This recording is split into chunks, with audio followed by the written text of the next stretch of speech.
Once again, another amazing week. We had all kinds of fun surprises this week in terms of weather. We went from windy conditions over the last weekend, where we had to, do a fast drift, if that was your thing, or get out of the wind, or hang out in the wind and just deal with it. Didn't matter. To being on Mille Lacs yesterday, which was Saturday, 6 miles out, 7 miles out, dead calm, not even moving, getting attacked by mayflies. So we saw such a diverse, change of pattern this past week. I think in terms of weather, we had a little bit of rain come through some of the nights, that sort of stuff. You know what? That's just what we deal with when we're out fishing, and you take the punches and you roll with it and you get after it and go fishing. So we did see some great catches this past week. We saw some really fun bites. Summer patterns, in my opinion, are darn near full swing. We're catching our bass here in the Twin Cities as deep as 20 feet of water already.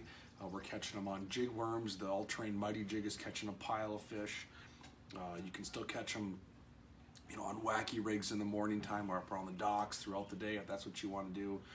You can start to pitch a jig. You can start to flip a jig. You can throw a deep crankbait if you want to. We caught fish a variety of ways this past week. It was kind of fun, and I expect that pattern to continue now that we're staring July.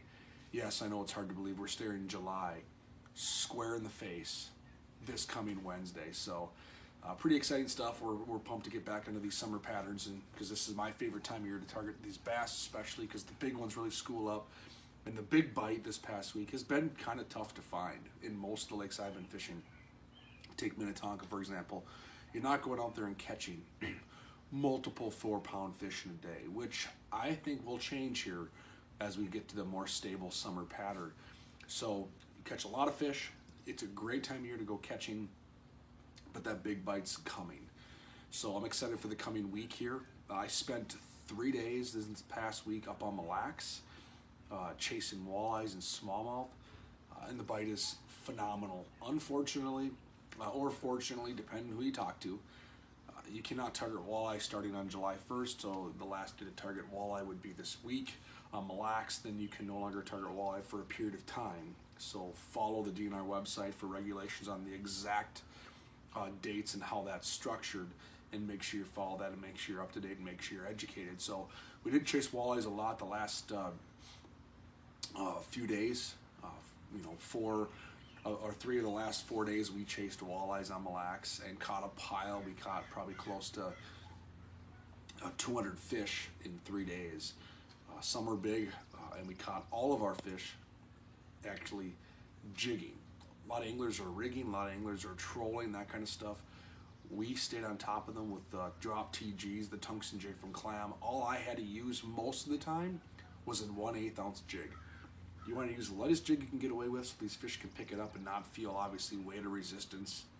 No different than any type of fishing. You want to use the lightest presentation you can do. And I caught a lot of fish on a 1/8 ounce jig because it just wasn't that windy. Yesterday, like I said, we were sitting on top of the mud on the tip of some of these flats, and we weren't even moving. I had to tap the trolling motor, a bow mount every once in a while just to move a bit to get, a change of pace, literally and metaphorically, just so we could not get complacent. And then we had a fish, a 3/16, or a few different times as well, a little heavier jig, because on Wednesday a little bit the wind picked up a little more and we had to catch fish that way. So, but the jig bite was good. That's super fun way to catch fish, man. I had all three of my boys out fishing yesterday, and when they could just sit over the top of a pot, I run an FLX 28, the Vexilar on the bow of my boat. I'm using that for a sonar up there when I'm fishing that type of situation, and I can literally watch these fish and work them just like I am ice fishing. It's super addicting. I can call one of the boys up and say, drop down, drop down. They can drop their bait down. They can see that walleye coming up to take it. They can work it. They can feather it up and watch that fish come up and thump it. Doesn't get more addicting than that. Super fun, super cool way to catch fish. Otherwise, we also smallmouth fished with some topwater baits. We caught some on some hair jigs. They're also starting to slide out. We saw a transition happen just the 4 days we were there. Wednesday, we caught them all shallow on topwater. We caught multiple fish, lots of blow-ups, super fun action. Thursday, it was moderately successful, shallow, started catching some fish out in that 6 to 8 foot of range. By yesterday, they were all out deeper. We caught all of our smallmouth in 12 to 16, 18 feet of water. We watched that transition happen.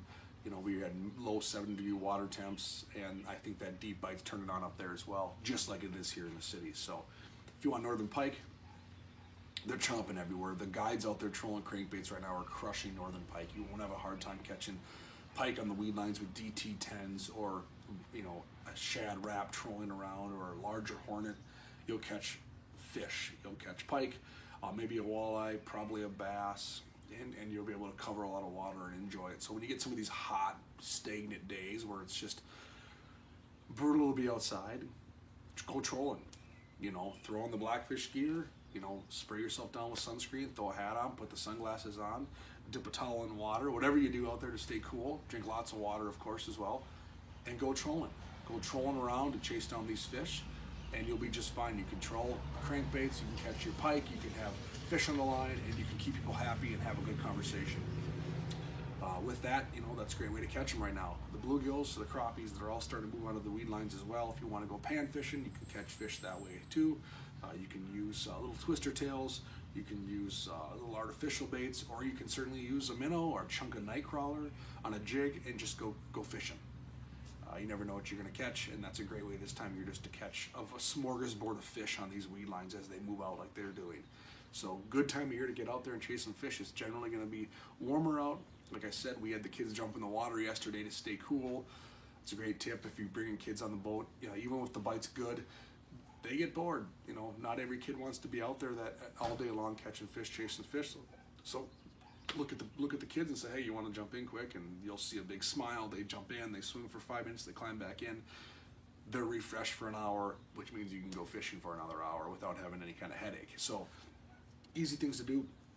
Otherwise, looking forward to a great week. I'm going to chase a variety of bites again. I'm going to be probably on Minnetonka chasing down some fish. I'll have a more up-to-date Minnetonka report. I have not been on there the last 5-6 days since last weekend, so hopefully I can dial in some fish on Minnetonka and give you guys an idea of what I'm seeing out there. And then I'm also going to be up north a little bit more, and who knows where else. I got a variety of things planned, a few guide trips planned that we're going to try to schedule out and see what the bite's like and where to go depending on the weather.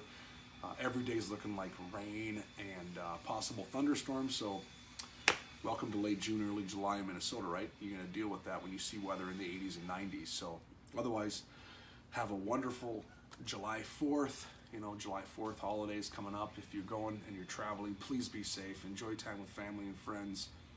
Be respectful of other anglers on the water. You're going to deal with situations that you might not like.